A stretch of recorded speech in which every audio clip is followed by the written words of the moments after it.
right, sir. Gary Johnson. Gerard Barrett. Floyd Donovan. Kirk Johnson. Of course. All right. Welcome back to Rimshots, Sean on Eastlink TV. After Friday Night Hockey, I keep forgetting to say that, but we're on after Friday Night Hockey. This man would have a connection to Friday Night Hockey or hockey. Gerard, so you, when we walked in here, you were talking about you had trained some hockey players before, and I did remember you from the Mooseheads because I used to be involved in the Mooseheads. Talk about that a little bit. Yeah, I've had started here with Gary. I started here boxing, trained as a boxer, as a boxing coach with Gary, and before that I was in kickboxing. So once I started here, I got introduced to some of the Mooseheads, the managers and so forth. So they wanted to train some of their fighters to get, to be able to take care of themselves. So over the years we had quite a few of them.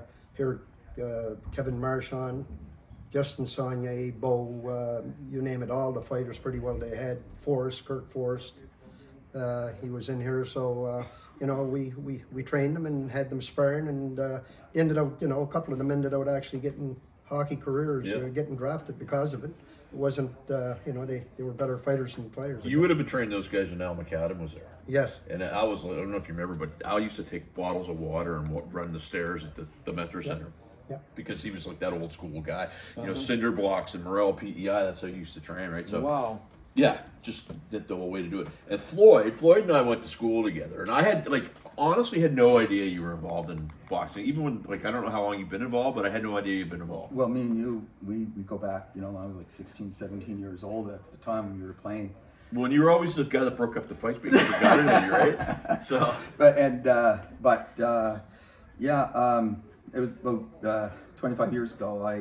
I happened to run into an old boxer back in the day. He was apparently doing some coaching, and anyhow, Jojo, he said that he was coaching down here, and so he was down here. But Gary at that time was traveling back and forth with Kirk, because Kirk was still active, right.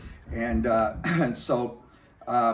Anyhow, Jojo was in here, and that's when I met Gerard, and Gerard Barrett came in here, and I was watching how he was training some fighters, right. And I come down here because at that time I was like 30, and I said, well, win, lose, or draw in a fight, I like to have one. Yeah.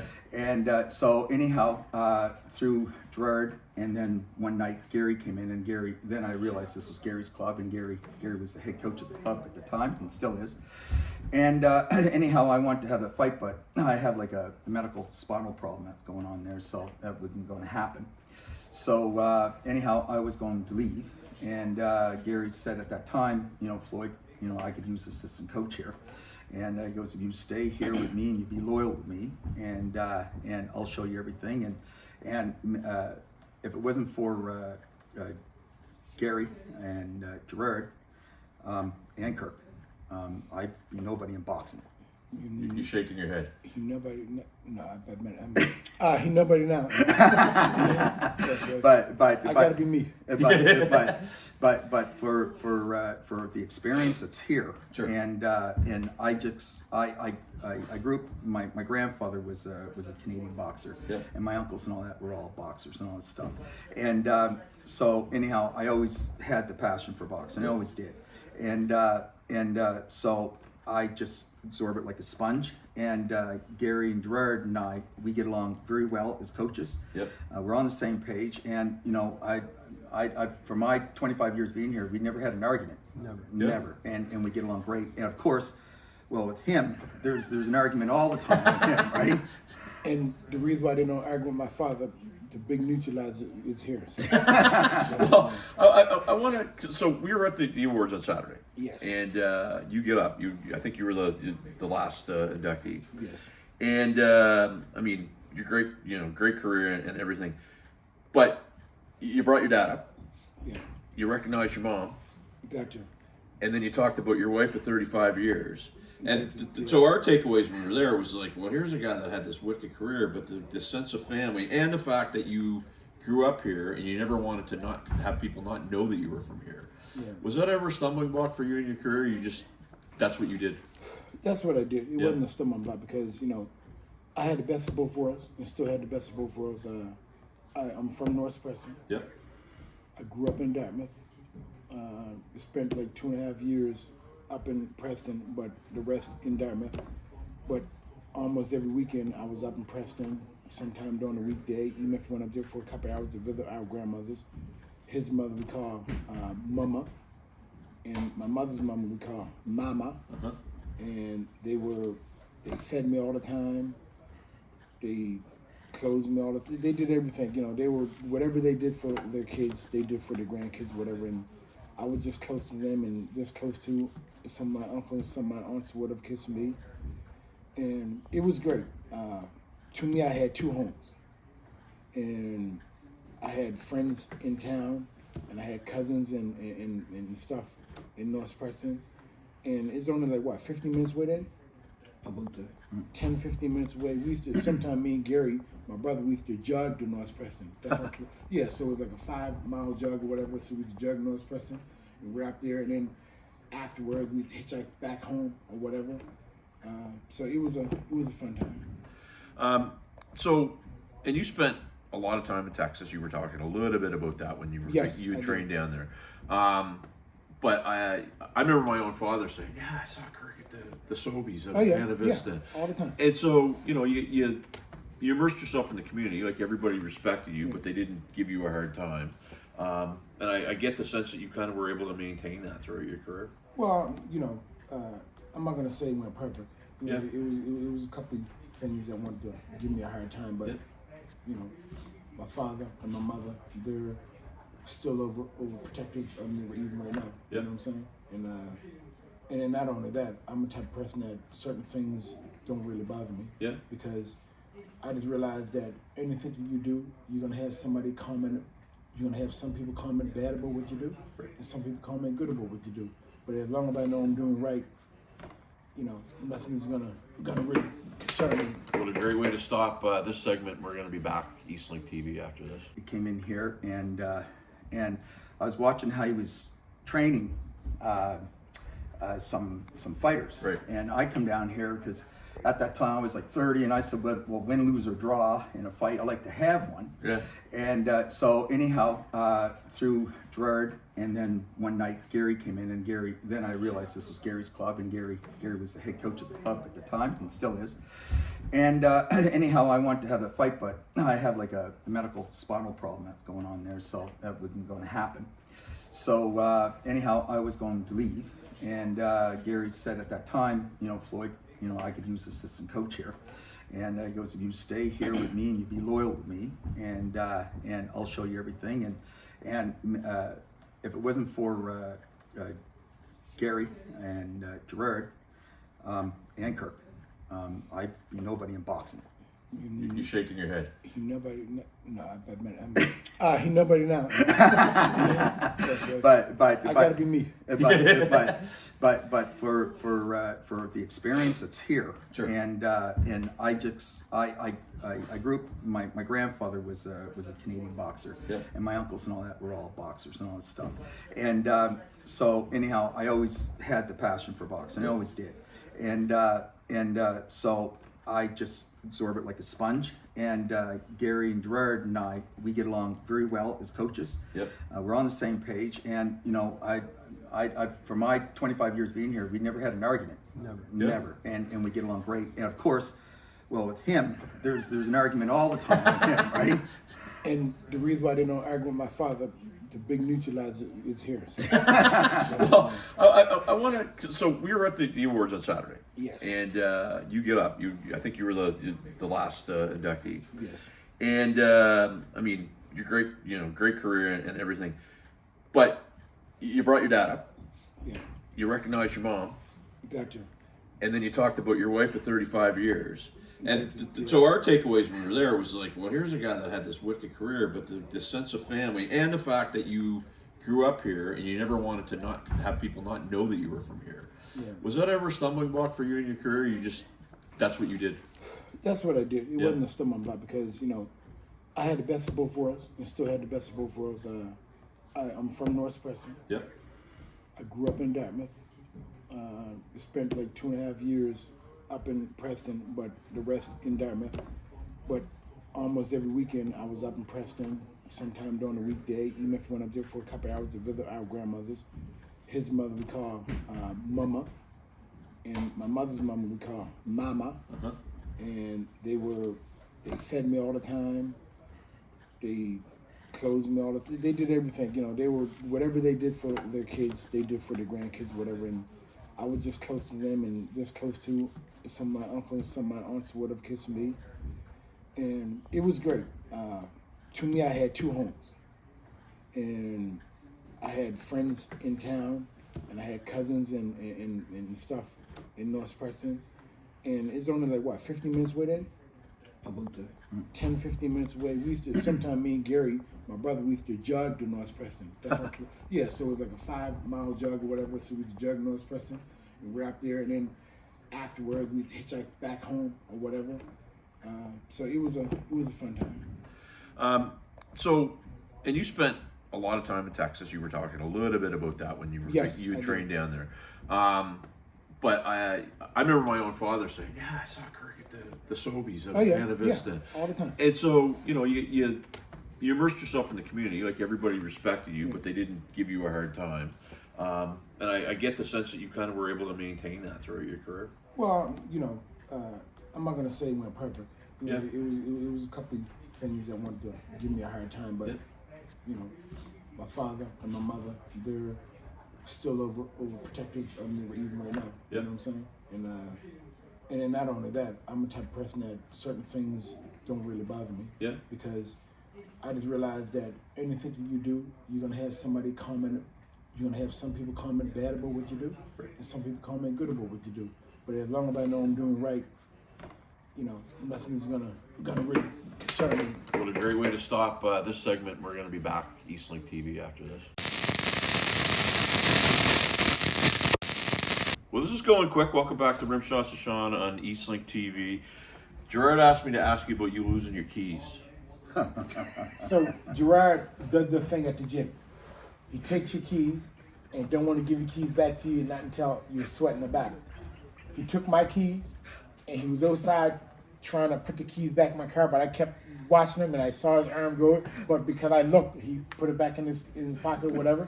So the thing about it, I cut my finger at the spot on the weight bench over here. So my hands went in there and I had to look and say, gee, what cut my finger? So I knew nothing was there. So then after me, my father went home, everybody went home, all of a sudden, I come back within 10 minutes, the keys miraculously was there. Gerard put them there. So, but I'm gonna get him though. I get blamed all the time. There you go. I'm just So- an innocent guy. Yeah, I get that, man. I get that. Yeah, I'm gonna get him back. Even though my father feels sorry for him and Floyd feels sorry for him, I'm gonna get him back. That's all. I don't want to interrupt No. in yours here. Kirk said before we went to break, Kirk said how his parents are overprotective. Yep. And she is still today, his mom, Violet. Yep. Because she calls me up sometimes. She goes, Floyd, you leave my child alone. He calls me up here and he telling me how you getting on him. Stop bothering my child, okay? Well, you know, you need that backup. Oh, yeah. You need that backup. You've been doing this in this spot, Gary, for how long now? 42 years. 42 years. So give us a little, I guess, quick history on the club. Well, the club has completely changed from the time we came. Yeah. When we came, it was just it was a locker room and everything all in one area, very small, and had dead blue. And so what we did, we put up and we changed the color of it. First of all, when Lenny Shore left, he left a few years later because he was one of the founder of the club. When he left, the club was going to close, so we had to save it somehow. A lady by the name of Jerry Frazier, working with the manpower, I talked to her and we got together all the people that ever came to the gym because the whole building was going to close. And so when we got in the gym that night, the gym ended up not closing because all these many people in the gym was packed. And so they said we leave the building here, but the Boston Club must stay. The community's going to run the gym, but run the building, but not the Boston Club. The Boston Club must stay. And we didn't have to pay, but that soon changed. It always does, right? It always does. They changed that. So we got the box up the stage. Then there was a janitor here called John. I don't know John. John McKinnon. John McKinnon. I said, John. I said we need a locker room, and there was a place where they put all desks and so on. And so I said, oh, can we clean that out and use it? He said, well, ain't coming to this building here, so you must do it now. So I said, we'll see. So I cleaned all the junk and put it on the garbage and made it a locker room, dressing room, so people can change in. And then we changed the paint to blue paint. Then was no longer here.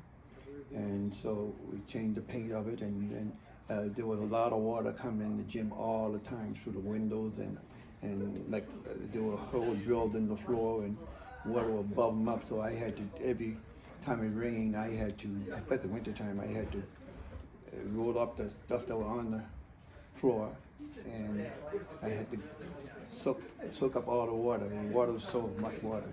So anyway, my brothers told me how to fix it, and I followed what he said, and then we plugged the holes up, and then we had no more water coming in. And then after that, we did thing to make the gym. We changed the color of it and put some rules there, and we weren't charging people a loony a night. Loony a night. And of course, you know, you had a jar where they put loony in. Sometimes the loony would disappear. Lots Yeah. of money for kids to get home. Sure, sure, But sure. that would happen. And when Floyd came, that was a good thing. And Gerard came, and then Floyd came, and that was a big help. We need them.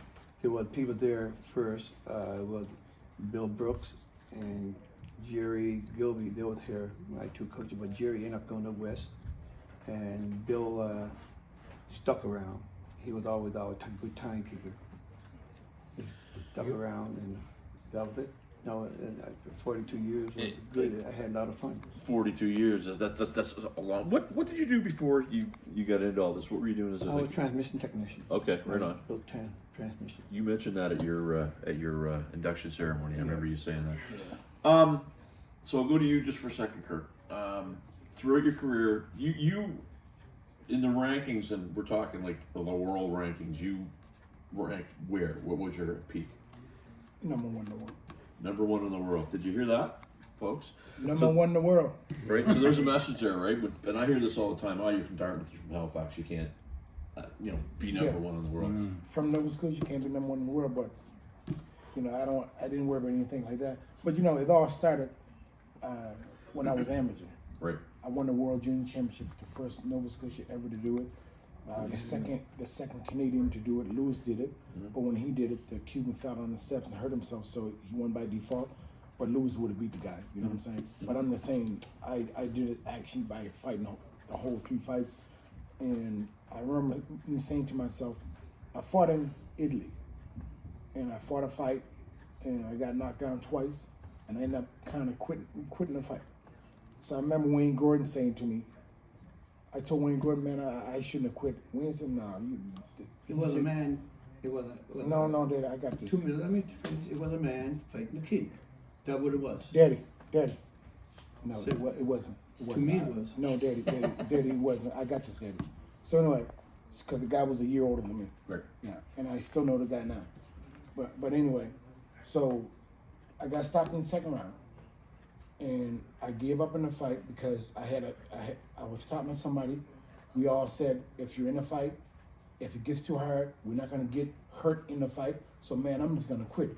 I remember the whole situation, the whole frame of mind that I had before that situation. And I remember the person that I was talking to about that situation. But I'm not gonna mention the name or whatever. So anyway, that was the mentality I had up there, and that's the mentality that happened when it got kind of rough. Wayne Gordon said, well, Kirk, you just happened to lose the fight. But, you'll do better next time. I said, well, I need to tell people the truth. I quit. And he said, no, you just lost the fight. You don't have to go tell people you quit. And then I told people I quit. And then after I said that, a lot of people say, oh, you got no heart, you got this, you ain't got no chin, or whatever kids be.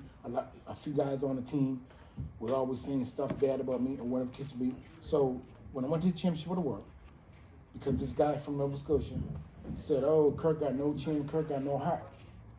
So I said, "You know what? I'm gonna win this championship of the world. I know it's supposed to be impossible, but if I want to be in this sport, I need to win the championship of the world."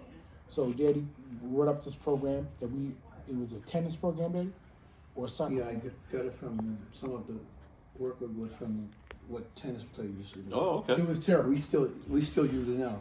But It's anyway, terrible. It was terrible. Yeah. Got me running on Basie Field, and it was terrible. Terrible program. I didn't like the program. Too bad.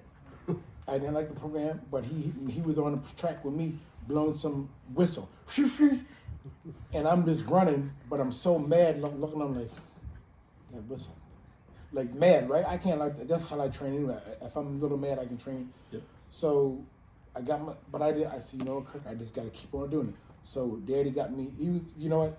I can say it now. He was like a conditioning coach at that time because he didn't go to the World Championships. Wayne Gordon went to the World Championships in Quebec. I did. Yvon Michel? Yvon Michel, and Wayne was the coach. Was the Nova Scotia guy coach, whatever, and he would just say, well, you know, your father got you in great shape, and you did this, you did that, so you know, coming here, there's no reason for you not to win this world title. I said, yeah, I ain't got no reason for not to win it either. So in my mind, I said, you know what? This is what I said. I thought I meant it, but I probably didn't mean it. I was saying if I don't win this championship of the world, I'm gonna get off in Miami and leave the airport and just live on the street. That was something that I put in my mind. Mm-hmm. I wasn't gonna do it, but I put that in my mind that if I don't win this world title, I'm not going home. And I won that world title, so I was able to go home. And because we worked so hard to win that world title, I said, you know what? The sky's the limit, and I can control most of the situation if I'm in a good situation. And we control that situation. And once I won the world title, it was like everybody can be a first, and I was the first. Sugar Leonard was the first in his neighborhood, and Hager was the first in his neighborhood. You know what I mean? So I said, you know what? The sky is not the limit unless you put the limits on yourself. Love it. Here's what we're going to do, because we went over, but we're going to use course this as we a bonus segment. We're going to come back and we're going to do a last actual segment we can use, because these guys like to talk and I love it. We're back after. Welcome back to Rimshots with Sean. I promise this is the last segment. We got a good bonus segment there. Kirk was talking about being the first in this area, and a great message in there. And then in the break, we didn't tape it, but the camaraderie amongst these gentlemen is actually really funny. There's a lot of kind of, rubbing each other and stuff like that. But I mean, just talk a little bit about that, because Kirk, you were just saying, he's the honorary child in your household. Normally when people adopt people, you gotta check it out with your biological kids.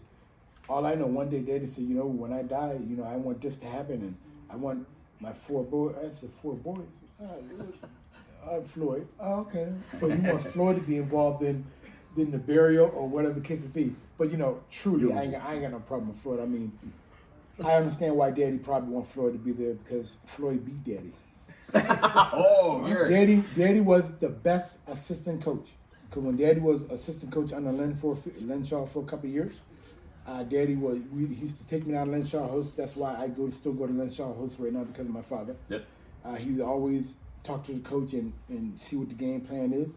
And then after a few years, when he became head coach, Floyd started doing the same thing. Daddy didn't tell him to do it. All of a sudden, Floyd was talking to Daddy, always talking to Daddy and confiding to Daddy about the game plan. But the only thing, Daddy did it for about 2 or 3 years. And Floyd did it for how many? Oh, I'm here this is going my 25th year. So if he did 25 years to Daddy 3 years, that means Floyd is Daddy. Floyd got to be better than you, right? and assistant, not the head coach, the assistant coach. But as far as the head coach, just top notch. But you can ask Gerard about that. Yeah, but Gerard is not the head coach. But See, Gerard was intermittent. Sometimes Gerard, because of how busy he was coming in. Yeah, I forgot about Gerard too. Gerard, He does a good job. He was always around. I remember we were training for Oleg Moskayev, and for the World Championships. You knocked him out. No, but the world championships too. Remember? Oh yeah, Yeah, and they were wrestling because John Reed's wrestled a lot. So I was working out. Then for 30 seconds I had to wrestle, and Gerard came in doing a little wrestling too. And unfortunately, Daddy was doing a tiny bit of wrestling too, even though he's smaller than me, right? But it worked out. I mean, we come up with different exercises. Bob Chapman. Yeah, oh yeah, Bob Chapman, yeah, and he was good. Bob was bigger, so I had to really fight with him for the wrestle. So I wrestled for 30 seconds and then go back to training normal again or whatever. Oh, it was torture. It was torture. So, I'll maybe ask you, Floyd, quick. What's the state of boxing around here? Because a friend of mine, actually, you know Mike Jewers. Yeah, So of course. Mike, we grew up with Mike too, and he was down. I think he's living in Ottawa or something now. Yeah. And he was down last year, and he was saying that some of you guys still get together every now and again and go Yeah. out for breakfast and all that. Oh, And he's saying that I guess Mr. Shaw was there a couple of times. Yep. What's the state of boxing like around here? Well, as far as amateur, it is busy. Yep. And you know, every month there's a boxing show somewhere in Nova Scotia. Right. And the pro game, you know, is you know, it's going at the same time. We'd like to see boxing get back to what it used to be because Right. Halifax, Nova Scotia, you know, Cape Breton, New Brunswick, you know, PEI, Newfoundland. It was a hub of boxing at one time here, and you know, right now it's just that. At this time that you know we have some young local pros that are coming up through the game Right. that are trying to get boxing back on stage again, like Ryan Misiki and Brett Beaton and you know, and then of course, you know, we had Steele Clayton over here too at the same time that went on the world stage pro like Kirk. Right. And right now, I know that you know, with pro and amateur, you know, we like to have our little fish build up, so the little fish would jump into the big tank one day, would be in the pro. And right now, it's in work in progress right now. Yeah. In the next couple of years, it's going to explode, I think. Yeah. So to be back to that cycle where it used In to the be. next couple of years. You could The way I see that it got to be more emphasis put on coaching. Yes. I don't know how much money the government put in, but to me, it don't seem like a lot is putting in Yeah. on coaching, how you should do it, and bring somebody in and help people. I find that the coaching is not at the level that it used to be, and I think that's hurting boxing. But it's strong. It's strong. I know when I was down in Venetian Gardens, like you had Rocky McDougal, all those, and They're coming now. yeah, but how it's come from back, it's starting to come back. Right. It died out. It died when Tyrone Garden and Rocky McDougal and those guys, boxing died, and then it came back. Now you've got Brazuki and K. Breton. Same thing's happening here. We're seeing it going through. No, Perth, I'm saying you the know. coaches. Oh, the coaches. Yeah, I think definitely. It gotta be coaches. We Gotta be need more better coaches. To be straightforward, it gotta be better coaching. We need to put more emphasis on the basics and the pro coaching, Yes. not just to throw somebody in the ring Right. too early. Yes. It gotta be better coaches. But that's the way it was back then. I remember getting in the ring with pros, and I never trained anywhere and get beaten up. It was, you know. So I'll that throw was it the out way there. was. Would something like a boxing symposium in Nova Scotia be of use to have people that are in charge of that funding? You can bend their ear, or have you tried that? And they're just, because everybody knows sometimes to deal with folks like that is tough, right? Would that be about a value? Do you think? Well, I think a lot of it too is funding, because you know, Halifax, Nova Scotia, has turned into a hockey town, and where it was a box town, but you throw a ring out, Yeah. it's full. Yeah. It's there, and I think I think that boxing over the years, you know, has been getting sort of a black eye out of it too, is because everybody thinks that you know, oh, you join boxing, you know, you're going to be punch drunk and you're gonna, you know, Oh, yeah. you're gonna have brain damage now. That's what everybody said about me. But the thing is that you know, as research shows that, you know, boxing is the least, because good coaching, Yep. you know, work on head defenses and defending and movement and feints. There's a lot to defenses than just your arms. There's a lot to it, the feet and head movement and feints and all that stuff. However, I think boxing needs a bit more support in regards to the sponsorship to it. Sure. And I think Government support. the government A lot of support. government support, yeah. But Well- the government, we need government support, but we still gonna boil down to coaching. Oh, Who absolutely. teaching the coaches? What are the coaches learning? Are they learning because they were the boxers that, oh, this is the way you gotta do it? Right. Because I have coaches coming in that had sons here trying to teach the way they boxed, and their boxing didn't help them any, but you cannot do it that way. You gotta teach the fundamentals. The basics. Yeah. All the fundamentals are very Well, important. so I hate to do this because we're out of time. There's some gold here. We can have this conversation afterwards because I think it's fantastic. But you know what? My viewers come down to this place. It's very cool. It's in Woodside, and say hi to Gary, Kurt, Gerard, Floyd. See you next week, folks. All right. Take care, y'all. Take care. Take care. Thanks for watching. Thanks, thanks.